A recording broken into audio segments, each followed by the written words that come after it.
టక్కున 12 జ్యోతిర్లింగాల పేర్లు చెప్పమంటే ఎవరైనా చెప్తారా అండి? కోర్స్ చెప్తారు. కాకపోతే 100లో ఒక్కళ్ళో ఇద్దరో చెప్తారు. కానీ మనం ఈ శ్లోకం నేర్చుకోవటం వల్ల అంటే మనకి శివపురాణంలో చెప్పబడిన ఈ ద్వాదశ జ్యోతిర్లింగ శ్లోకం నేర్చుకోవటం వల్ల వెంటనే ద్వాదశ జ్యోతిర్లింగాల పేర్లు చక్కగా గుర్తుంటాయండి. మరి అలాంటి శ్లోకం ఏంటో తెలుసా?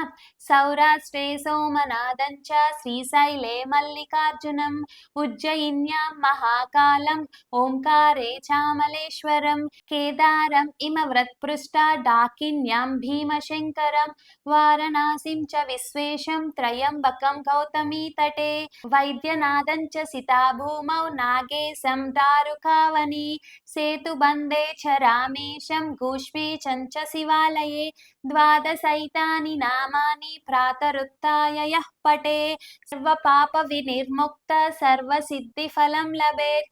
మరి 12 జ్యోతిర్లింగాలు కలిగిన ఈ అద్భుతమైన శ్లోకాన్ని మీరు నేర్చుకొని మీ పిల్లలకి నేర్పించండి. నెక్స్ట్ టైం ఎవరైనా 12 జ్యోతిర్లింగాల పేర్లు అడిగారనుకోండి, వెంటనే ఈ శ్లోకం చెప్పండి, వాళ్ళకి నేర్పించండి. ఖచ్చితంగా 12 జ్యోతిర్లింగాల శక్తి అయితే దీంట్లో ఉంది.